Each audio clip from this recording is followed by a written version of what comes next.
ತ್ವಯ್ಯಧೀನ ಶಮೋ ರಾಜನ್ ಮೈಚೈವ ವಿಷಂಪತೆ. ನೀನು ನಿಲ್ಲಿಸು. ನಿನ್ನ ಕೌರವರನ್ನು ಯುದ್ಧವಾಡದಿದ್ದಂತೆ ಅವರನ್ನು ಸ್ತಂಭನ ಮಾಡುವುದು ನಿನ್ನ ಜವಾಬ್ದಾರಿ. ಪಾಂಡವರು ಯುದ್ಧವಾಡದಿದ್ದಂತೆ ನೋಡಿಕೊಳ್ಳುವುದು ನನ್ನ ಜವಾಬ್ದಾರಿ. ಅದರ ಬಗ್ಗೆ ನೀನು ತಲೆ ಕೆಡಿಸ್ಕೋಬೇಡ. ಪಾಂಡವರು ಒಂದೇ ಮಾತಿಗೆ ನಿಲ್ತಾರೆ. ಕೃಷ್ಣ ಹೇಳ್ತಾನೆ, ಒಂದೇ ಮಾತಿಗೆ ನಿಲ್ತಾರೆ. ಪಾಂಡವರ ಬಗ್ಗೆ ನೀನು ತಲೆ ಕೆಡಿಸಿಕೊಳ್ಳಬೇಡ, ಎಲ್ಲ ವ್ಯವಸ್ಥೆ ಆದೀತು. ಆದರೆ ಕೌರವರಿಗಾಗಿ ನೀನು ಅವರನ್ನು ತಡೆಗಟ್ಟು. ಅಷ್ಟು ತಡೆಗಟ್ಟಿ ಬಿಟ್ಟರೆ ಸಾಕು, ಯುದ್ಧವಾಗುವುದಕ್ಕೆ ಬೇಡ ಅಂತ ಹೇಳಿದರೆ ಸಾಕು. ತ್ವಯ್ಯಧೀನ ಶಮೋ ರಾಜನ್ ಮೈಚೈವ ವಿಷಂಪತೆ ನದುಷ್ಕರೋಹ್ಯತ್ರ ಶಮಃ ಮತೋ ಮೇ ಭರತರ್ಷಭ. ಶಾಂತಿಗೊಳಿಸುವುದು ಕಷ್ಟವಲ್ಲ. ಏನೇ ಆಗಲಿ, ದುರ್ಯೋಧನ ವೈಯಕ್ತಿಕವಾಗಿ ಅವನು ಕಷ್ಟಪಟ್ಟಾನು, ಅವನು ನೊಂದಿಯಾನು, ಅವನು ತನ್ನ ಆತ್ಮಹತ್ಯೆ ಮಾಡಿಕೊಂಡಾನು. ಅದಕ್ಕಿಂತಲೂ ಹೆಚ್ಚೇನಿಲ್ಲ. ಆ ಒಬ್ಬ ವ್ಯಕ್ತಿಯ ನಾಶದಿಂದ ಒಬ್ಬ ವ್ಯಕ್ತಿಯ ಅಸಮಾಧಾನ ಒಂದು ತಕ್ಕಡಿಯಲ್ಲಿ ತೂಗುವುದಾದರೆ ಇನ್ನೊಂದು ಕಡೆಗೆ ಲಕ್ಷ ಜನರ ಜೀವನವಿದೆ. ಲಕ್ಷ ಲಕ್ಷ ಜನರ ಜೀವನ ಮುಖ್ಯವೋ, ಒಬ್ಬ ವ್ಯಕ್ತಿಯ ದುಃಖ ಅಸಮಾಧಾನಗಳು ಮುಖ್ಯವೋ ನೋಡ್ಕೋ, ಆಲೋಚನೆ ಮಾಡು. ಧೃತರಾಷ್ಟ್ರನಿಗೆ ಈ ಚಾಯ್ಸು ಕೊಟ್ಟದ್ದನ್ನು ಕೃಷ್ಣ ಎಷ್ಟು ಚಂದವಾಗಿ ಕೊಟ್ಟ. ಆ ಮಾತಿಗೆ ಅರ್ಥ ಮಾಡಿಕೊಳ್ಳದಂತಹ ದುರ್ಬುದ್ಧಿ ದುರ್ಯೋಧನನ, ಕಲಿಯ ಆವೇಶ, ದುರ್ಯೋಧನನ ಮೋಹ ಧೃತರಾಷ್ಟ್ರನಿಗೆ ಅಷ್ಟಿಷ್ಟಲ್ಲ, ಏನೂ ಆಗಲಿಲ್ಲ. ವರೀಯಸೀರಪಿ ವಾಚಸ್ಸಮಾಸನ್. ಎಂಥ ಉತ್ತಮವಾದ ಮಾತುಗಳ ಉಪದೇಶವೂ ಕೂಡ ಮನುಷ್ಯನ ಮೇಲೆ ಏನೂ ಪರಿಣಾಮ ಮಾಡುವುದಿಲ್ಲ. ಕಾರಣವೇನು ಅಂದರೆ ಅವನ ದುರ್ದೈವ ಅಷ್ಟೇ. ಆದ್ದರಿಂದ ಹಾಗೆ ತ್ವಯ್ಯಧೀನ ಶಮೋ ನ ದುಷ್ಕರೋಹ್ಯತ್ರ ಶಮೋ ಮತೋ ಮೇ ಭರತರ್ಷಭ ತ್ವಯ್ಯಧೀನ ಶಮೋ ರಾಜನ್ ಮೈಚೈವ ವಿಷಂಪತೆ ಪುತ್ರಾನ್ ಸ್ಥಾಪಯ ಕೌರವ್ಯ ಸ್ಥಾಪಯಿಷ್ಯಾಮ್ಯಹಂ ಪರಾನ್. ಉಳಿದವರು ಯಾರು ಯುದ್ಧವಾಡಬೇಕು ಅಂತ ಅಪೇಕ್ಷೆ ಪಡ್ತಾರೋ, ಪಾಂಡವರೇ ಆಗಲಿ ಇತರ ರಾಜರೇ ಆಗಲಿ, ಅವರನ್ನು ತಡೆಗಟ್ಟುವುದು, ಅವರನ್ನು ಮನಸ್ಸು ಒಲಿಸುವುದು, ಅವರನ್ನು ಡಿಸ್ವೇಡ್ ಮಾಡುವುದು ನನ್ನ ಜವಾಬ್ದಾರಿ. ಪಾಂಡವರನ್ನು, ಕೌರವರ ಯೋಗಕ್ಷೇಮ ನೋಡಿಕೊಳ್ಳುವುದು ನಿನ್ನ ಕೆಲಸ. ಆಜ್ಞಾತವ ಹಿ ರಾಜೇಂದ್ರ ಕಾರ್ಯಾಪುತ್ರೈ ಸಹ ಅನ್ವಯೈ. ನೀನು ಆಜ್ಞೆ ಮಾಡಿದ್ದಾದರೆ ಅದನ್ನು ಯಾರೂ ಅಲ್ಲಗಳಿಲಿಕ್ಕೆ ಸಾಧ್ಯವಿಲ್ಲ. ನಿನ್ನ ಮನಸ್ಸನ್ನು ಒಲಿಸುವ ಪ್ರಯತ್ನವನ್ನು ಮಾಡ್ತಾನೆ ದುರ್ಯೋಧನನೇ ಹೊರತು ನಿನ್ನ ಮಾತನ್ನು ಮೀರುವುದಕ್ಕೆ ಅವನಿಗೆ ಸಾಹಸ ಮಾಡುವುದು ಸಾಧ್ಯವಿಲ್ಲ. ಅವನು ನಿನ್ನ ಮಾತನ್ನು ಮೀರಿದ್ದೇ ಆದರೆ ಅವನು ಏಕಾಕಿ ಆಗ್ತಾನೆ. ಬಹಳ ಹೆಚ್ಚು ಅಂದರೆ ಕರ್ಣನೊಬ್ಬ ಅವನ ಜೊತೆಗೆ ಸೇರ್ತಾನೆ. ಭೀಷ್ಮ, ದ್ರೋಣ, ಅಶ್ವತ್ಥಾಮ, ಕೃಪ, ಬಾಲ್ಮೀಕ, ಭೂರಿಶ್ರವ, ಶಲ, ಸೋಮದತ್ತ, ಈ ಎಲ್ಲ ರಾಜರ ಗುಂಪು ಒಂದು ಕಡೆಗೆ ಸರಿಯತ್ತೆ, ದೂರವಾಗತ್ತೆ. ಹಾಗಾಗಿ ರಾಜರ ಬಲವಿಲ್ಲ, ರಾಜ್ಯದ ಬಲವಿಲ್ಲ, ಬೆಂಬಲವಿಲ್ಲ ಅಂತಂದಾಗ ಇನ್ನು ಬೇರೆ ರಾಜರು ಯಾಕೆ ತಾವು ಸಾಯುವುದಕ್ಕೆ ಬರ್ತಾರಿಲ್ಲಿ? ಯಾರು ಬರ್ತಾರೆ? ಹಾಗಾಗಿ ನೀನು ಇದನ್ನು ಆಲೋಚನೆ ಮಾಡು. ನಿನ್ನ ಮಾತಿನ ಮೇಲೆ, ನಿನ್ನ ಆಜ್ಞೆಯ ಮೇಲೆ, ನಿನ್ನ ಅನುಜ್ಞೆಯ ಮೇಲೆ ಅವಲಂಬಿಸಿದೆ. ಆದ್ದರಿಂದ ಜೋಕೆ ಇರಲಿ. ಹಿತಂ ಬಲವದಪ್ಪೇಶಂ ತಿಷ್ಠತಂ ತವ ಶಾಸನೆ ತವಚೈವ ಹಿತಂ ರಾಜನ್ ಪಾಂಡವಾನಾಮಥೋ ಹಿತಂ. ನಿನಗೆ ಹಿತ, ನಿನ್ನ ಆಜ್ಞಾಕರರಾದ ಜನರಿಗೆ ಹಿತ, ಪಾಂಡವರಿಗೆ ಹಿತ, ಎಲ್ಲರಿಗೆ ಹಿತವಾದ ಮಾತುಗಳನ್ನು ನಾನು ಹೇಳ್ತಾ ಇದ್ದೀನಿ. ಧಿಕ್ಕರಿಸಬೇಡ, ತಿರಸ್ಕರಿಸಬೇಡ. ಮನುಷ್ಯ ಸಾಮಾನ್ಯವಾಗಿ ತಾನು ಎಲ್ಲ ಪ್ರೀತಿಯಿಂದ ಗೆಳೆಯರು, ಸ್ನೇಹಿತರು ಹೇಳುವ ಮಾತನ್ನು, ಮನುಷ್ಯನಿಗೆ ಪ್ರೀತಿ ಸಿಗುವುದು ಬಹಳ ಅಪರೂಪ ರೀ, ಬಹಳ ಅಪರೂಪ. ದಾಸರು ಹೇಳಿದಂತೆ ನಿನ್ನ ಒಲುಮೆಯಿಂದ ನಿಖಿಲ ಜನರು ಬಂದು ಮನ್ನಿಸುವರು. ಜನ ಯಾಕೆ ಮನ್ನಿಸ್ತಾರೆ, ಯಾಕೆ ಪ್ರೀತಿ ಮಾಡ್ತಾರೆ, ಯಾಕೆ ವಿಶ್ವಾಸ ಇಡುತ್ತಾರೆ? ಇದು ಮೂರು, ಗೌರವವಾಗಲಿ, ಗೌರವ, ಆದರ, ವಿಶ್ವಾಸ, ಪ್ರೀತಿ, ಈ ಮೂರು ವಸ್ತುಗಳು ಕೂಡ ಬಹಳ ಅಪರೂಪದ ವಸ್ತು, ಬಹಳ ಅಪರೂಪದ ವಸ್ತು. ಸಿಕ್ಕದ್ದನ್ನು ನಾವು ತಿರಸ್ಕಾರ ಮಾಡಲಿಕ್ಕಿಲ್ಲ, ಸಿಕ್ಕದ್ದನ್ನು ಜೋಪಾನ ಮಾಡಿ ಇಡಬೇಕು. ಅದಕ್ಕಷ್ಟೇ ಪುರಸ್ಕಾರ ಕೊಟ್ಟು ಅದನ್ನು ಬೆಳೆಸ್ಕೋಬೇಕು, ಬೆಳೆಸ್ಕೊಂಡು ನಾವು ಉದ್ಧಾರ ಮಾಡ್ಕೋಬೇಕು. ಬಹಳ ಮಹತ್ವದ ಮಾತಿದು. ತಂದೆ ತಾಯಿಯೋ, ಅಕ್ಕ ತಂಗಿಯರೋ, ಅಣ್ಣ ತಮ್ಮಂದಿರೋ, ಹೆಂಡತಿ ಮಕ್ಕಳೋ, ಬಂಧು ಬಳಗದವರೋ ಪ್ರೀತಿ ಮಾಡ್ತಾರೆ, ಇನ್ನನೇಕ ಜನ ವಿಶ್ವಾಸ ಮಾಡ್ತಾರೆ, ದೂರದ ಜನ ಗೌರವಿಸ್ತಾರೆ. ಇದಕ್ಕೆಲ್ಲ ಪಾತ್ರನಾಗುವುದು ನನ್ನ ಕುವತ್ತಿನಿಂದಾಗಿದ್ದೀನಿ ಅಂತ ತಿಳ್ಕೊಳ್ಳೋದಲ್ಲ. ಇದೊಂದು ದೊಡ್ಡ ಆಸ್ತಿ. ಮನುಷ್ಯ ಸಂಪಾದಿಸಬೇಕಾದ ಅಥವಾ ದೇವರು ಕೊಟ್ಟ ದೊಡ್ಡ ಆಸ್ತಿ ಅದು. ಅದನ್ನು ಕಳ್ಕೊಳ್ಳಿಕ್ಕಿಲ್ಲ, ಕಾಲಿನಿಂದ ಧಿಕ್ಕರಿಸಲಿಕ್ಕಿಲ್ಲ. ಅದನ್ನು ಗೌರವದಿಂದ ತಾನು ಜೋಪಾನ ಮಾಡ್ಕೊಂಡು ಇಟ್ಕೊಳ್ಬೇಕು. ಹಾಗಾಗಿ ಅದಕ್ಕೆ ಹೇಳ್ತಾರೆ ಹಿತಂ ಹಿತಂ ಬಲವದಪ್ಪೇಶಂ ತಿಷ್ಠತಂ ತವ ಶಾಸನೆ ತವ ಚೈವ ಹಿತಂ ರಾಜನ್ ಪಾಂಡವಾನಾಮಥೋ ಹಿತಂ ಶಮೇ ಪ್ರಯತಮಾನಸ್ಯ ತವ ಶಾಸನ ಕಂಕ್ಷಿಣಃ ಸ್ವಯಂ ನಿಷ್ಫಲಮಾಲಕ್ಷ್ಯ ಸಂವಿಧತ್ಸ್ವ ವಿಶಂಪತೆ ಸಹಾಯಭೂತ ಭರತಸ್ತವೈವ ಸ್ಯುರ್ ಜನೇಶ್ವರ. ನಾನು ಹೇಳಿದ ಮಾತು ಯಾರು ಕೇಳ್ತಾರೆ? ಯುದ್ಧ ಮಾಡೋದು ಆಡ್ತಾರೆ. C, it is not A revolution. ಬಹಳ ಮಹತ್ವದ ಮಾತು. ಫ್ರಾನ್ಸಿನಲ್ಲಿ ಆದ, ಅಮೆರಿಕಾ ದೇಶದಲ್ಲಿ ಆದ, ಅಥವಾ ರಷ್ಯಾದಲ್ಲಿ ನಡೆದ ಅಕ್ಟೋಬರ್ ರೆವಲ್ಯೂಷನಿನಂತೆ ಆಗ 2 3 4 ರೆವಲ್ಯೂಷನ್ಗಳೇನಾಯಿತು, ಹಾಗೆ ಇದು ರೆವಲ್ಯೂಷನ್ ಅಲ್ಲ, ಸಂಕ್ರಾಂತಿ ಅಲ್ಲ. ಬಹಳ ದೊಡ್ಡ ವ್ಯತ್ಯಾಸ ಇದೆ. ವೈಯಕ್ತಿಕವಾಗಿ ಒಬ್ಬ ವ್ಯಕ್ತಿಯ ಆಜ್ಞೆಯಿಂದಾಗಿ ಮುಂದೆ ನಡೆಯೋದು, ಹಿಂದೆ ಬರುವುದು. ಅಲ್ಲಿ ಹಾಗಲ್ಲ, ಅದು ಕ್ರಾಂತಿ. ಗಾಂಧೀಜಿಯವರು ಮಾಡುವ ಕಾರ್ಯ ಏನಿತ್ತು, ಇದು ಕ್ರಾಂತಿ. ಒಬ್ಬ ವ್ಯಕ್ತಿ ಮಾರ್ಗ ತೋರಿಸಿದ್ದಷ್ಟೇ. ನದಿ ಹರಿತಾ ಇತ್ತು, ಅದಕ್ಕೆ ಮಾರ್ಗ ತೋರಿಸಬೇಕಾಗಿತ್ತು, ಮಾರ್ಗ ತೋರಿಸಿದ್ದಾಯಿತು. ಆದರೆ ನದಿಯ ಫೋರ್ಸು ಇನ್ಯಾವುದೋ ದಿಕ್ಕಿಗೆ ಹೋಗ್ತಿತ್ತಿಷ್ಟೆ. ಹಾಗೆ ಇಲ್ಲಲ್ಲ, ಇದು ಬಹಳ ದೊಡ್ಡ ನದಿ ಪ್ರವಾಹವಾಗಿ ಹರಿಬೇಕು, ಅದಕ್ಕೆ ದಾರಿ ದರ್ಶನವನ್ನು ಮಾಡುವುದು ಮಾತ್ರ ಇವನ ಕೈಯಲ್ಲಿ ಅಂತನ್ನುವುದಲ್ಲ, ಅಗತ್ಯವಾದದ್ದಲ್ಲ. It was not inevitable. It was not inevitable. ಹಾಗಾಗಿ ಇದು ಕ್ರಾಂತಿ, ರೆವಲ್ಯೂಷನ್. ಇದು 10,000 ಜನರ ಮನಸ್ಸಿನಲ್ಲಿ ನಡೆದಂತಹ ಕೋಲಾಹಲ ಅದೊಂದು ಕಾರ್ಯರೂಪವಾಗಿ, ಕದನದ ರೂಪದಲ್ಲಿ ಕಾರ್ಯವಾಗಿ ಪರಿಣಮಿಸ್ತದೆ ಅಷ್ಟೇ. ಆದರೆ ಇದು ಹಾಗದ್ದದ್ದಲ್ಲ. ಇದು ಕೇವಲ ವೈಯಕ್ತಿಕವಾಗಿ ದುರ್ಯೋಧನ, ಆ ದುರ್ಯೋಧನನ ಮೋಹಕ್ಕೆ ಬಿದ್ದ ಧೃತರಾಷ್ಟ್ರನ ಆಜ್ಞೆ, ಆ ದುರ್ಯೋಧನನಿಗೆ ಚುಚ್ಚಿಕೊಟ್ಟಂತಹ ಕರ್ಣ, ದುಶ್ಯಾಸನ, ಶಕುನಿಗಳು, ಈ 4 3 5 ಜನ, ಒಬ್ಬ ಕೇಂದ್ರ ಬಿಂದು, ಅವನನ್ನ ಇಲ್ಲ ಅಂತ ಮಾಡಿದರೆ, if you do away with him, ಎಲ್ಲ ನಿಂತೋಯ್ತು, ಶಾಂತವಾಯ್ತು. ಹಾಗಾಗಿ ಕ್ರಾಂತಿಗೂ ಈ ಯುದ್ಧಕ್ಕೂ ಬಹಳ ದೊಡ್ಡ ಅಂತರವಿದೆ. ಅದನ್ನು ತೋರಿಸಿಕೊಡ್ತಾರೆ. ಸಹಾಯಭೂತ ಭರತಾಹ ತವೈವ ಸ್ಯುರ್ಜನೇಶ್ವರ. ಜನರಿಗೆಲ್ಲ ಮೋಹ ಇಲ್ಲ. ಕೆಲವರಿಗೆ ಭೀಮ, ಅರ್ಜುನ, ಪಾಂಡವರ ಮೇಲೆ ದ್ವೇಷವಿದೆ. ಅವರು ನಿಂತಿದ್ದಾರೆ. ಪಾಂಡವರನ್ನ ಈ ಸಂದರ್ಭದಲ್ಲಿ ಅವರನ್ನ ಹತ ಹಾಕೋಣ, ಹೆಣ ಹಾಕೋಣ ಅನ್ನುವುದಕ್ಕಾಗಿ ನಿಂತಿದ್ದಾರೆ. ಆಗುವುದಿಲ್ಲ, ಇರಲಿ. ಆ ಕೆಲವರನ್ನ ಬೆರಳೆಣಿಕೆಯಿಂದ ಎಣಿಸಬೇಕಾದಂತಹ ಆ ಕೆಲವು ಕ್ಷತ್ರಿಯರನ್ನ, ದುಷ್ಟರನ್ನ ಬಿಟ್ಟರೆ ಇನ್ಯಾರೂ ದುರ್ಯೋಧನನ ಪಕ್ಷದಲ್ಲಿಲ್ಲ. ದುರ್ಯೋಧನನ ಪಕ್ಷದಲ್ಲಿದ್ದದ್ದು ಕೌರವರ ದಾಕ್ಷಿಣ್ಯ, ನಿನ್ನ ಸಹವಾಸ, ಈ ಎಲ್ಲ ಕಾರಣಕ್ಕಾಗಿ ಅವರಲ್ಲಿದ್ದಾರೆ. ಆದ್ದರಿಂದ ಆಲೋಚನೆ ಮಾಡು, ಇದು ನಿನ್ನ ಜವಾಬ್ದಾರಿ. ಇದು ಆಗಲಿ ಅಂತ ಹೇಳಿದರೆ ಆ ಪಾಪದ ಭಾಗಿ ನೀನು, ಅವರಲ್ಲ. ಯಾಕೆಂದರೆ ಅವರಿಗೆ ಯುದ್ಧವಾಡುವ ಅವರಿಗೆ ಅಗತ್ಯವಿಲ್ಲ, ಅವರಿಗೆ ಅಪೇಕ್ಷೆ ಇಲ್ಲ. ಆದ್ದರಿಂದ ಆ ಪ್ರೇರಣೆಯನ್ನು ನೀನೇ ಮಾಡಬೇಕಾದದ್ದು ಯೋಚನೆಯಿಂದ ನೀನು ಮಾಡು. ಸಹಾಯಭೂತಾಹ ಭರತಾಹ ತವೈವ ಸ್ಯುರ್ಜನೇಶ್ವರ. ಭೂರಿಶ್ರವ, ಶಲ, ಬಾಲ್ಯೀಕ, ಭೂರಿ, ಸೋಮದತ್ತ ಇವರೆಲ್ಲರೂ ಇದ್ದಾರಲ್ಲ, ಇವರು ಯಾರಾದರೂ ಯುದ್ಧವಾಡಬೇಕು ಅಂತ ಅಪೇಕ್ಷೆ ಪಡ್ತಾರೆ? ಕೇಳವರನ್ನ ಕರೆದು. ಭೀಷ್ಮ, ದ್ರೋಣ, ಅಶ್ವತ್ಥಾಮ, ಕೃಪ ಬೇಕು ಅಂತಂತಾರೆ ಅವರು, ಯುದ್ಧ ಬೇಡ ಅಂತಂತಾರೆ. ಅವರೆಲ್ಲರೂ ನಿನಗೆ ಸಹಾಯರು. ಹಾಗಾಗಿ ಕೌರವದ, ಭರತ ವಂಶದ ಎಲ್ಲ ಜನರು ಕೂಡ ನಿನಗೆ ಸಹಾಯರಾಗಿದ್ದಾರೆ. ಅವರನ್ನು ಬಿಟ್ಟು ನೀನು ರಾಜ, ಆಜ್ಞೆ ಮಾಡ್ತೀನಿ ಅಂತನ್ನುವುದಕ್ಕಾಗಿ ಆಜ್ಞೆಗೆ ಅಂಟಿಕೊಂಡು ಯುದ್ಧಕ್ಕೆ ಹೊರಡುವವರು ಪ್ರಾಣ ಕಳ್ಕೊಳ್ಳಿಕ್ಕೆ ತಯಾರಿಲ್ಲ. ಪ್ರಾಣ ಕಳ್ಕೊಳ್ಳಿಕ್ಕೆ ತಯಾರಿಲ್ಲ. ಬಹಳ ಮಹತ್ವದ ಮಾತಿದೆ. ದಾಕ್ಷಿಣ್ಯ ಬಹಳ ವಿಚಿತ್ರವಾಗಿರತಕ್ಕಂಥದ್ದು. ಇಡೀ ಜೀವನದಲ್ಲಿ ತಾವು ದಾಕ್ಷಿಣ್ಯಕ್ಕೆ ಸಿಕ್ಕು ಬಿದ್ದಾರೆ. ಹಾಗಾಗಿ ಆ ದಾಕ್ಷಿಣ್ಯಕ್ಕೆ ಬಲಿ ಬಿದ್ದು ಈಗ ಪ್ರಾಣವನ್ನು ಕಳೆದುಕೊಳ್ಳುವುದಕ್ಕೆ ತಯಾರಾಗಿದ್ದಾರೆ. ಮದರ್ಥೇ ತ್ಯಕ್ತ ಜೀವಿತಾ ಅಂತಾನೆ ದುರ್ಯೋಧನ. ಜೀವನವನ್ನು ಕಳ್ಕೊಂಡೇ ಬಂದಾರೆ ಅಂತಂತಾನೆ. ಲಿಯೋ ಟಾಲ್ಸ್ಟಾಯ್ ಒಂದು ತಮ್ಮ ಸಣ್ಣದಾದ ಪ್ರಬಂಧದಲ್ಲಿ ಒಂದು ಮಾತನ್ನು ಬರೀತಾರೆ, ಕನ್ಫೆಷನ್ ಪ್ರಾಯಶಃ. ಆ ಕನ್ಫೆಷನ್ ಅಂತನ್ನುವ ಗ್ರಂಥದಲ್ಲಿ ಯುದ್ಧಕ್ಕೆ ಹೋಗ್ತಾರಲ್ಲ ಈ ಎಲ್ಲ ಜನ, ಮಿಲಿಟರಿಯಲ್ಲಿ ಹೋಗ್ತಾರಲ್ಲ, ಯಾವ ಕಾರಣಕ್ಕಾಗಿ ಹೋಗ್ತಾರೆ? ಇವತ್ತು ರಾಷ್ಟ್ರ, ಇವತ್ತು ನ್ಯಾಷನಾಲಿಟಿ ಅಂತನ್ನುವ, ನ್ಯಾಷನಾಲಿಸಮ್ ಅಂತನ್ನುವ ತತ್ವ ಬಂದು ಮೇಲಕ್ಕೆ ಬಂದಿದೆ. ಆಗ ಅದೆಲ್ಲ ಇಲ್ಲ.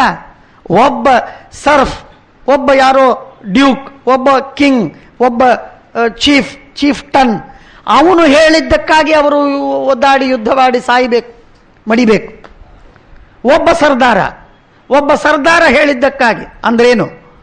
ತಾನು ಅವನಲ್ಲಿ ಹೊಟ್ಟೆ ತಿಂದಾನೆ, ಅವನಲ್ಲಿ ತನ್ನ ಹೊಟ್ಟೆ ಹೊರೆದಿದ್ದಾನೆ, ತನ್ನ ಮಕ್ಕಳಿಗೆ, ತನ್ನ ಹೆಂಡತಿ ಬಳಗದವರಿಗೆಲ್ಲರಿಗೆ ಹೊಟ್ಟೆಗಾಗಲಿ ಅಂತನ್ನುವುದಕ್ಕಾಗಿ ತಾನು ಸಾಯುವುದಕ್ಕೆ, ಆತ್ಮಾರ್ಪಣೆ ಮಾಡುವುದಕ್ಕೆ, ಆತ್ಮಾಹುತಿ ಕೊಡುವುದಕ್ಕೆ ಸಿದ್ಧ. ಟಾಲ್ಸ್ಟಾಯ್ ಅಂತಾರೆ. ಇದು ಏನಿದು? What is this motivation? ಬಹಳ ಸುಂದರವಾದ ಪ್ರಶ್ನೆ ಇದೆ. ಯಾಕಿಷ್ಟು ಪ್ರೇರಣೆ ಆಗುತ್ತೆ? ಯುದ್ಧ ಮಾಡಿ ಸಾಯುವುದಕ್ಕೂ ತಯಾರಾಗಬೇಕು ಅಂತನ್ನುವಟ್ಟು ಯಾಕವರು ಪ್ರವೃತ್ತರಾಗ್ತಾರೆ? ಏನು ಅವರಿಗೆ ಲಾಭ ಇದೆ? ಅವರು ಹೇಳುವುದು ಒಂದೇ, ಇದೊಂದು ಮೋಹ ಭ್ರಮೆ. ಆ ಭ್ರಮೆಯಲ್ಲಿ ಅವರು ಹೋಗ್ತಾರೆ ಹೊರತು ವಾಸ್ತವಿಕವಾಗಿ ಯಾರಿಗೂ ಕೂಡ ಉದ್ದೇಶದ ಸ್ಪಷ್ಟತೆ ಇರುವುದಿಲ್ಲ. ಹೇಳುವ ತಾತ್ಪರ್ಯ ಸಹಾಯಭೂತಾ ಭರತಾಸ್ತವೈವಸ್ಯೋರ್ಜನೇಶ್ವರ. ಹಾಗಾಗಿ ಈ ಎಲ್ಲ ಮಾತುಗಳನ್ನು ನಾವು ಅರ್ಥ ಮಾಡ್ಕೋಬೇಕು. ಧರ್ಮಾರ್ಥಯೋಸ್ತಿಷ್ಠರಾಜನ್ ಪಾಂಡವೈರಭಿರಕ್ಷಿತ. ಧರ್ಮ ಅರ್ಥಗಳು ಇವತ್ತು ನನಗೆ ಲಾಭ ಎದರಿಂದ ಅಂತ ನೋಡ್ಕೋ. ಪಾಂಡವರನ್ನು ಕರ್ಕೋ, ನಿನ್ನ ರಾಜ್ಯ ಬೆಳೀತು. ಬಹಳ ವಿಶಾಲವಾಗಿ ರಾಜ್ಯ ಬೆಳೆಯುತ್ತೆ, ಚರ್ಚೆಯೇ ಬೇಡ. ಹಿಂದೆಲ್ಲ ಮಾಡಿದ್ದುಂಟು, ஆனால் ಅದನ್ನು ಅನುಭವಿಸ್ತಾ ಇದ್ದಿ.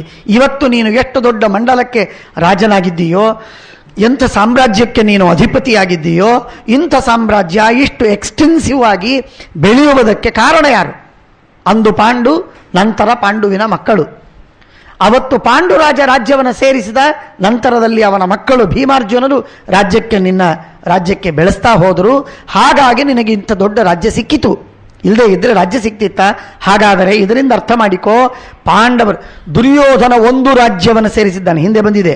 ದುರ್ಯೋಧನ ಒಂದು ರಾಜ್ಯವನ್ನು, ಒಂದು ಸಣ್ಣದಾದಂತಹ ಒಂದು ಪೀಸ್ ಆಫ್ ಲ್ಯಾಂಡ್ ನಿನ್ನ ರಾಜ್ಯಕ್ಕೆ ಸೇರಿಸಿದ್ದಾನೆ ಹೇಳು ಅಂತಂತಾರೆ. ಭೀಷ್ಮರು ಕೇಳ್ತಾರಾಗ, ಎಲ್ಲಾದರೂ ಸೇರಿಸಿದ್ದಾನ? ಒಂದು ಕಡೆಗೆ ಯುದ್ಧ ಮಾಡಿ ಗೆಲುವು ತಂದುಕೊಂಡಿದ್ದಾನ ದುರ್ಯೋಧನ? ಯಾಕವನ ಮೇಲೆ ಮೋಹ? ಇದು ಬಹಳ ವಿಚಿತ್ರವಾಗಿರತಕ್ಕಂಥದ್ದು. ಅಂದರೆ ನೋಡಿ ಎಷ್ಟು ಆಶ್ಚರ್ಯವಾಗಿದೆ ಅಂದರೆ, ಎಲ್ಲ ತಂದು ಕೊಟ್ಟರು ಪಾಂಡವರು, ಧರ್ಮರ, ಭೀಮಸೇನ, ಅರ್ಜುನ. ಒಂದು ಮಾತು ಬರುತ್ತೆ ಮುಂದಿಲ್ಲಿ, ನಾವು ಅದನ್ನು ನೋಡೋಣ, ಬಂದಾಗ ನೋಡೋಣ. ಹೇಳಿಬಿಡ್ತೇನೆ, ಬಿಡೋದಕ್ಕೆ ಸಾಧ್ಯವಾಗುವುದಿಲ್ಲ. ಕೆಲವು ಸಲ ಒಂದು ಮಾತು ಮುಂದೆ ಬರ್ತದೆ. ಭೀಮ ಅರ್ಜುನರ ಸಹಾಯದಿಂದ ಅದ್ಭುತವಾದ, ನೀನು ಕೇವಲ ನಿನ್ನ ಅಣತಿ ಅಷ್ಟನ್ನೇ ಪಡೆದು ಹೋದದ್ದು ಇಂದ್ರಪ್ರಸ್ಥದಲ್ಲಿ ಹೋದರು, ರಾಜ್ಯವನ್ನು ಆಳಿದ್ರು ಭೀಮಾರ್ಜುನರು. ಆಗ ದರ್ಕಾರಿಲ್ಲದಿದ್ದಂತೆ ನಿನ್ನ ಕಡೆಗೆ ಮುಖವೂ ಮಾಡದೆ, ನಿನ್ನ ಮುಖ ನಿರೀಕ್ಷಣೆಯನ್ನೂ ಮಾಡದಿದ್ದಂತೆ ತಮ್ಮ ರಾಜ್ಯವನ್ನೇ ಕಟ್ಟಿ ಅದ್ಭುತವಾಗಿ ಮೆರಿಬಹುದಾಗಿತ್ತು. ಆದರೂ ತಮ್ಮ ರಾಜ್ಯ ನಿನ್ನ ರಾಜ್ಯಾಧೀನ ಎಂಬುದಾಗಿ ಧರ್ಮರಾಜ ವಿನಯದಿಂದ ವರ್ತಿಸಿದ. ನೆನಪಿದೆಯೇ? ಇಂದ್ರಪ್ರಸ್ಥದಲ್ಲಿ 5 ವರ್ಷಗಳವರೆಗೆ ರಾಜ್ಯವನ್ನು ಆಳಿದರೆ ಅಖಂಡವಾಗಿ ನಿನಗೆ ವಿಧೇಯರಾಗಿ, ವಾಚೋ ವಿಧೇಯರಾಗಿ ನಡೆದುಕೊಂಡ್ರವರು. ತಿಳಿತಾ? ಇಂಥ ಅಗತ್ಯವಿರಲಿಲ್ಲ. ಇದು ಮಾಡಿದ್ದು ಅವರ ಸೌಜನ್ಯ, ಸಜ್ಜನಿಕೆ. ಇದನ್ನು ಅರ್ಥ ಮಾಡಿಕೊ ಅಂತ ಹೇಳ್ತಾನೆ ಮುಂದೆ. ಆದ್ದರಿಂದ ಧರ್ಮಾರ್ಥಯೋಸ್ತಿಷ್ಠ ರಾಜನ್ ಪಾಂಡವೈರಭಿರಕ್ಷಿತ. ಪಾಂಡವರು ಬರ್ತಾರೆ ನಿನ್ನ ಪಕ್ಷದಲ್ಲಿ ನಿಂತು ನಿನ್ನನ್ನು ಕಾಪಾಡ್ತಾರೆ. ನಿನಗೆ ಪುಣ್ಯ ಸಿಗತ್ತೆ. ನಿನ್ನ ತಮ್ಮನ ಮಕ್ಕಳನ್ನು ಪೋಷಣೆ ಮಾಡಿದ್ದರೆ ಪುಣ್ಯ ಸಿಗ್ತದೆ. ಅವರು ನಿನಗೆ ಅರ್ಥವನ್ನು ಕೊಡ್ತಾರೆ, ಹಣವನ್ನು ಕೊಡ್ತಾರೆ, ಸಂಪತ್ತಿಯನ್ನು ಒದಗಿಸ್ತಾರೆ. ಅಷ್ಟನ್ನು ಪಡೆದು ನೀನು ಆನಂದವಾಗಿರಬಹುದು. ಇದು ಅರ್ಥ. ಧರ್ಮ ಅರ್ಥಗಳ ಲಾಭ ನಿನಗಾಗ್ತದೆ. ನಹಿ ಶಕ್ಯಸ್ತಥಾಭೂತ ಯಜ್ಞಾದಪಿ ನಲಾದಪ ನಹಿ ತ್ವಾಂ ಪಾಂಡವೈರ್ಜೇತುಂ ರಕ್ಷಮಾಣಂ ಮಹಾತ್ಮಭಿ. ಪಾಂಡವರು ನಿನ್ನನ್ನು ಕಾಪಾಡುವಾಗ ದೇವಾದಿದೇವತೆಗಳು ನಿನಗೆ ಪೀಡೆ ಕೊಡ್ಲಿಕ್ಕೆ ಸಾಧ್ಯವಿಲ್ಲ. ಆದ್ದರಿಂದ ಯುದ್ಧವಾಡುವ ಆಲೋಚನೆ ಅದರ ಗೊಡವೆಗೆ ಹೋಗಬೇಡ, ವಿಚಾರ ಮಾಡು. ಶ್ರೇಯಾಂಸಶ್ಚೈವ ರಾಜಾನಃ ಸಂಧಾಸ್ಯಂತೆ ಪರಂತಪ ಸತ್ವಂ ಪುತ್ರೈಶ್ಚ ಪೌತ್ರೈಶ್ಚ ಪಿತೃಭಿರ್ಭಾತೃಭಿಸ್ತಥ. ಎಲ್ಲರಿಂದ ಕೂಡಿಕೊಂಡು ಸುಖವಾಗಿ ಇರಬಹುದು. ಏತೈರ್ಹಿ ಸಹಿತ ಸರ್ವೈಹಿ ಪಾಂಡವೈ ಸ್ವೈಶ್ಚ ಭಾರತ ಅನ್ಯಾನ್ ವಿಜೇಷ್ಯಸೆ ಶತ್ರು. ಬೇಕಾದರೆ ಬೇರೆ ಶತ್ರುಗಳು, ಯಾರು ದುಷ್ಟರು, ಅಧಾರ್ಮಿಕರು, ನೀಚರು, ಭ್ರಷ್ಟರು, ಅಂಥವರ ಜೊತೆಗೆ ಯುದ್ಧವಾಡು, ಅವರನ್ನು ಗೆಲ್ಲು. ಅದರಿಂದ ನಿನ್ನ ಕೀರ್ತಿ ಹರಡಲಿ, ನಿನ್ನ ಐಶ್ವರ್ಯ ಸಂಪತ್ತು ಬೆಳೆಯಲಿ, ನಿನ್ನ ಸೌಭಾಗ್ಯ ಹೆಚ್ಚಲಿ, ಅದರಲ್ಲಿ ನೀನು ಆನಂದ ಪಡು. ಪಾಂಡವರ ಜೊತೆಗೆ ಯುದ್ಧ ಮಾಡಿ ನೀನು ದುಃಖ ಪಡಬೇಡ, ನೀನು ಸಾಯುವುದಕ್ಕೆ ಪ್ರಯತ್ನ ಮಾಡಬೇಡ. ತೈರೇವೋಪಾರ್ಜಿತಾಂ ಭೂಮಿಂ ಭೋಕ್ಷಸೇಚ ಪರಂತಪ. ಪಾಂಡವರಿಗೆ ಕೊಟ್ಟು ನೋಡು, ಅವಕಾಶ ಕೊಟ್ಟು ನೋಡು. ಅವರು ರಾಜ್ಯವನ್ನು ಬೆಳೆಸ್ತಾರೆ, ಅಸೀಮವಾಗಿ ಬೆಳೆಸ್ತಾರೆ. ರಾಜ್ಯಕ್ಕೆ ಸೀಮೆಯೇ ಕಾಣುವುದಿಲ್ಲ. ಸಾಗರಾಂತವಾದ ಪೃಥ್ವಿಯನ್ನು ಬೆಳೆಸಿ ನಿನಗೆ ರಾಜ್ಯವನ್ನು ತಂದುಕೊಡ್ತಾರೆ, ಭೋಗ ಮಾಡುವುದಕ್ಕೆ ಹಾಗೂ ಪಾಲಿಸುವುದಕ್ಕೆ. ಅಂಥ ಸೌಭಾಗ್ಯ ನಿನಗೆ ಎಲ್ಲಿ ಸಿಗತ್ತೋ ದಡ್ಡ. ಆದ್ದರಿಂದ ಇದನ್ನು ಮಾಡು. ಯದಿ ಸಂಪತ್ಸ್ಯಸೆ ಪುತ್ರೈಹಿ ಸಹ ಮತ್ತೇರ್ನರಾಧಿಪ ಸಂಯುಗೇ ವೈ ಮಹಾರಾಜ ನಪಶ್ಯೇಮ ಕುರೂನ್ ಸರ್ವಾನ್ ಪಾಂಡವಾಂಶ್ಚೈವ ಸಂಯುಗೇ ಕ್ಷೀಣಾನ್ ಉಭಯತಃ ಶೂರಾನ್ ರಥಿನೋ ರಥಿಭಿರ್ಹತಾನ್. ರಥಿಗಳನ್ನು ಸಂಹಾರ ಮಾಡ್ತಾರೆ, ಅಶ್ವಾರೋಹಿಗಳನ್ನು ಕೊಲ್ತಾರೆ, ಗಜಾರೋಹಿಗಳನ್ನು ಪರಸ್ಪರವಾಗಿ ಹೊಡೆದಾಟ ಕೊಂದು ಸತ್ತು ಕೊಂದು ಅಖಂಡವಾಗಿ ಈ ಕಾರ್ಯಕ್ರಮ ನಡೀತದೆ. ತ್ರಾಹಿ ರಾಜನ್ನಿಮಂ ಲೋಕಂ ನನಶ್ಯಯುರಿಮಃ ಪ್ರಜಾ. ಇವರ್ಯಾವ ಪ್ರಜೆಗಳು ಸಾಯದಂತೆ ನೀನು ನಿನ್ನ ಅಭಿಪ್ರಾಯವನ್ನು ಹೇಳು. ಖಂಡಿತವಾಗಿ ನಿನ್ನ ಅಭಿಪ್ರಾಯದಂತೆ ನಡೆಯುತ್ತೆ. ಅವರೆಲ್ಲರ ರಕ್ಷೆ ಆಗತ್ತೆ. ಆ ರಕ್ಷೆಯಾದ ಪುಣ್ಯ ನಿನಗೆ ಸಿಗ್ತದೆ. ಶಿವೇನೇಮೇ ಭೂಮಿ ಪಾಲಾಹ. ಇವರೆಲ್ಲ ರಾಜರು ಬಂದಾರೆ, ಚೆನ್ನಾಗಿ ಒಳ್ಳೇದಾಯ್ತು, ಮೇಜವಾನಿ ಮಾಡಿಸು. ಯುದ್ಧ ನಿಂತೋಯಿತು ಅಂತ ಸಂತೋಷದಿಂದ ಮೇಜವಾನಿ ಮಾಡಿಸು. ಆನಂದದಿಂದ ಊಟ ಮಾಡಲಿ, ಕೈ ತುಂಬ ಉಡುಗೊರೆ ಕೊಡು. ಯುದ್ಧವಾಡಿದರೆ ಲಕ್ಷ ಜನ ಸಾಯ್ತಾರೆ, ಕೋಟಿ ಐಶ್ವರ್ಯ ಹಾಳಾಗತ್ತೆ. ಅದನ್ನೆಲ್ಲ ವೆಚ್ಚ ಮಾಡುವುದು ಬಿಟ್ಟು ಸ್ವಲ್ಪ ಅವರಿಗೆ ಉಡುಗೊರೆ ಕೊಟ್ಟುಬಿಡು ಸಾಕು. ಮನೆಗೆ ಹೋಗಲಿ ಅವರು, ಆನಂದವಾಗಿ ಮನೆಗೆ ಹೋಗಿ ಪ್ರಾಣ ಬಂತು ಅಂತ ಅವರು ಹೆಂಡತಿಯರೆಲ್ಲ ಅವರನ್ನು ಮತ್ತೆ ಸ್ವಾಗತ ಮಾಡಲಿ, ದೀಪ ಹಚ್ಚಿ ಆರತಿ ಮಾಡಲಿ, ಮನೆಯಲ್ಲಿ ಕರೆದು ಸುಖವಾಗಿ ಕೂತ್ಕೊಳ್ಳಿ. ಧರ್ಮ ರಕ್ಷಣೆ ಆಗತ್ತೆ ಸಾಕು. ಶಿವೇನ ಇಮೇ ಭೂಮಿ ಪಾಲಾಹ ಸಮಾಗಮ್ಯ ಪರಸ್ಪರಂ. ಚೆನ್ನಾಗಿ ಅವರು ಇದ್ದು ಕೂಡಿ ಸಹಭುಕ್ವಾಚ ಪೀತ್ವಾಚ ಪ್ರತಿಯಾನ್ ಯಥಾಗ್ರಹಂ. ಅವರು ತಮ್ಮ ಮನೆಗೆ ಮತ್ತೆ ತೆರಳಿ ಹೋಗಲಿ. ಆದ್ದರಿಂದ ಅವರು ಬಂದಾರೆ, ಆದ್ದರಿಂದ ಯುದ್ಧ ಮಾಡಬೇಕು ಅಂತೇನಗತ್ಯವಿಲ್ಲ. ಬಂದದ್ದಕ್ಕೆ ಯುದ್ಧ ಮಾಡಬೇಕು ಅಂತೇನೂ ಇಲ್ಲ. ಅವರನ್ನು ಕಳಿಸಿಕೊಡೋಣ, ಆನಂದವಾಗಿ ಹೋಗಿ ಬಿಡಲಿ ಅವರ ಮನೆಗೆ. ಬಾಲಾವಿಹೀನ ಪಿತ್ರಾತೆ ತ್ವಯೈವ ಪರಿವರ್ಧಿತಾ. ಅಂದು ಪಾಂಡವರು ನಿನ್ನ ಮನೆಗೆ ಬಂದಾಗ ಚಿಕ್ಕ ಬಾಲಕರು, ಅವರನ್ನು ಬೆಳೆಸಿದಿ. ತಂದೆ ಇರಲಿಲ್ಲ ಅಂಥವರನ್ನು ಬೆಳೆಸಿದಿ. ತ್ವಯೈವ ಪರಿವರ್ಧಿತಾ ತಾನ್ ಪಾಲಯ. ಅವರನ್ನು ರಕ್ಷಣೆ ಮಾಡು. ಅವರಿಗೆ ಯಾರು ರಕ್ಷಣೆ ಮಾಡುವವರು? ಇವತ್ತು ದೊಡ್ಡವರಾಗಿದ್ದಾರೆ, ದೊಡ್ಡವರಾದ ಮಾತ್ರಕ್ಕೆ ರಕ್ಷಣೆ ಬೇಡ ಅಂತ ತಿಳಿಬೇಡ. ನೀನು ರಾಜ, ಅಪ್ಪ, ತಂದೆಯ ಸಮಾನ, ಕಕ್ಕ, ನಿನ್ನ ಜವಾಬ್ದಾರಿ. ಆದ್ದರಿಂದ ಅವರನ್ನು ಬಿಟ್ಟು ನೀನು ರಕ್ಷಣೆ ಮಾಡದೆ ನೀನು ನಿನ್ನ ಕರ್ತವ್ಯದಿಂದ ಅಚ್ಯುತನಾಗಬೇಡ. ಯಥಾ ನ್ಯಾಯಂ ಪುತ್ರೌಶ್ಚ ಭರತರ್ಷಭ ಭವತೈವ ಹಿ ರಕ್ಷ್ಯಾಸ್ತೆ. ಯಾಕೆಂದರೆ ನೀನು ಅವರನ್ನು ರಕ್ಷಣೆ ಮಾಡುವುದು ನಿನ್ನ ಕರ್ತವ್ಯ. ಅದರ ಹೊರತಾಗಿ ನಿಂದು ಬೇರೆ ಕರ್ತವ್ಯವಿಲ್ಲ. ಮೊಟ್ಟ ಮೊದಲು ಪಾಂಡವರಿಗಾಗಿ ನೀನು ಕಾಪಾಡುವುದು ನಿನ್ನ ಕರ್ತವ್ಯವಿದೆ. ಭವತಃ ಶಾಸನಾತ್ ದುಃಖಂ ಅನುಭೂತಂ ಭಾನುಗೈ. ಪಾಂಡವರು ನನಗೆ ಬರುವಾಗ ಹೇಳಿ ಕಳಿಸಿದ ಮಾತಿದೆ, ಅದನ್ನು ಹೇಳ್ತೇನೆ ಕೇಳು. ಪಾಂಡವರು ಹೇಳಿದರು, ನಿನ್ನ ಆಜ್ಞೆಯಿಂದ ನಾವು ಇಷ್ಟು ದಿನಗಳವರೆಗೆ ದುಃಖವನ್ನು ಅನುಭವಿಸಿದ್ದೇವೆ ಅಂತಂದಿದ್ದಾರೆ. ಅವರು ಹೇಳಿದ್ದಾರೆ ಸುದ್ದಿಯನ್ನು. ಭವತಃ ಶಾಸನಾತ್ ದುಃಖಂ ಅನುಭೂತಂ ಸಹಾನುಗೈಹಿ. ಬಹಳ ಮಹತ್ವದ ಮಾತಿದು. ಜೂಜಾಟ ಅನ್ನುವುದಕ್ಕೆ ಬಂದದ್ದೇ ಧೃತರಾಷ್ಟ್ರ ಕರೆದದ್ದಕ್ಕೆ, ದುರ್ಯೋಧನ ಕರೆದದ್ದಕ್ಕಲ್ಲ. ದುರ್ಯೋಧನ ಬಹಳ ಬುದ್ಧಿವಂತಿಕೆಯಿಂದ ಮಾಡ್ತಿದ್ದ ಏನು ಅಂದರೆ, ತಾನು ಏನು ಮಾಡಿದರೂ ಕೂಡ ಧೃತರಾಷ್ಟ್ರನ ಆಜ್ಞೆ ಅಂತ ಹೇಳಿ ಮಾಡಿಸ್ತಿದ್ದ.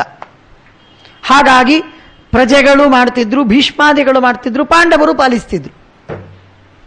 ಇದು ಸಮಸ್ಯೆ ಇತ್ತು ಮೂಲತಃ. ಯಾವ ಕಾರ್ಯವೂ ಕೂಡ ಮಾಡಿಸುವುದು ತಾನು ಹೇಳಿದ ಅಂತ ಆಗ್ತಿರಲಿಲ್ಲ. ರಾಜಸ್ಥಾನದಲ್ಲಿದ್ದವನು ಯಾರು? ಧೃತರಾಷ್ಟ್ರ, ಕಕ್ಕ, ಹಿರಿಯ. ಅವರು ಹೇಳಿದ ಮಾತು ಆಜ್ಞೆ ಪರಿಪಾಲನೆ ಆಗಬೇಕು. ಜೂಜಾಟಕ್ಕೆ ಬರಬೇಕು ಅಂತ ಹೇಳಿದ್ದು ಧೃತರಾಷ್ಟ್ರನ ಮಾತು. ಅದಕ್ಕಾಗಿ ಧರ್ಮರಾಜ ಬಂದದ್ದು. ಹಾಗಾಗಿ ಕಕ್ಕ ಹೇಳಿದ ಮಾತು ಅಂತನ್ನುವುದನ್ನು ಪರಿಪಾಲನೆ ಮಾಡ್ತಾ ಬಂದಿದ್ದಾರೆ. ಆ ಮಾತಿಗಾಗಿ ಬೆಲೆ ಕೊಟ್ಟು 12 ವರ್ಷ ವನವಾಸ, 1 ವರ್ಷದ ಅಜ್ಞಾತವಾಸವನ್ನು, ಕಹಿಯನ್ನು ಅನುಭವಿಸಿ ಬಂದಿದ್ದಾರೆ. ಈಗ ತ್ರಯೋದಶಂ ತಥಾಜ್ಞಾತೈ ಸ್ಥಾತಾನ ಸಮಯೇ ತಸ್ಮಿನ್ ಪಿತೇತಿ ಕೃತನಿಶ್ಚಯ. ಅಂದು ನಾವು ಹೋಗುವಾಗ 13 ವರ್ಷವಾದ ಮೇಲೆ ರಾಜ್ಯವನ್ನು ಮರಳಿ ಕೊಡ್ತೇನೆ ಅಂತ ಹೇಳಿದ ಕಕ್ಕನ ಮಾತಿನ ಮೇಲೆ ವಿಶ್ವಾಸವನ್ನಿಟ್ಟು ನಾವು ಹೋಗಿದ್ದೇವೆ. ಇವತ್ತು ನಾವು ಬಂದಿದ್ದೇವೆ. ಬಂದ ಮೇಲೆ 13 ವರ್ಷಗಳಾದ ಮೇಲೆ ಅವನು ಹೇಳಿದ ಮಾತನ್ನು ಪೂರ್ಣವಾಗಿ ತಂತು ಚಕಾರವೂ ಬಿಡದೆ ಎಲ್ಲವನ್ನೂ ಪರಿಪಾಲಿಸಿ ನಾವು ಬಂದಿದ್ದೇವೆ. ನಮಗೆ ನ್ಯಾಯವಾಗಿ ನಮಗೆ ರಾಜ್ಯವನ್ನು ಕೊಟ್ಟು ಬಿಡಲಿ, ನಾವಿರ್ತೇವೆ, ಯುದ್ಧವಾಡುವುದಿಲ್ಲ, ಕಾಳಗ ಬೇಡ ಅಂತ ಸಮಾಧಾನದಲ್ಲಿ ಅವರು ಬಂದು ಬೇಡ್ತಾ ಇದ್ದಾರೆ. ಕೈಯೊಡ್ಡಿ ಅಂಗಲಾಚಿ ಪ್ರಾರ್ಥನೆ ಮಾಡ್ತಾ ಇದ್ದಾರೆ. ಅದನ್ನು ತಿರಸ್ಕಾರ ಮಾಡಬೇಡ. ನಿನ್ನ ಮಾತಿನ ಮೇಲೆ ವಿಶ್ವಾಸ ಇಟ್ಟವರು ಹೋದರು. ಅವರಿಗೆ ಆ ಮಾತಿನ ಮೇಲೆ, ನಿನ್ನ ಮೇಲಿನ ವಿಶ್ವಾಸವನ್ನು ದೃಢಪಡಿಸುವುದಕ್ಕಾಗಿ ನೀನು ಆಡಿದ ಮಾತನ್ನು ಸತ್ಯ ಮಾಡು.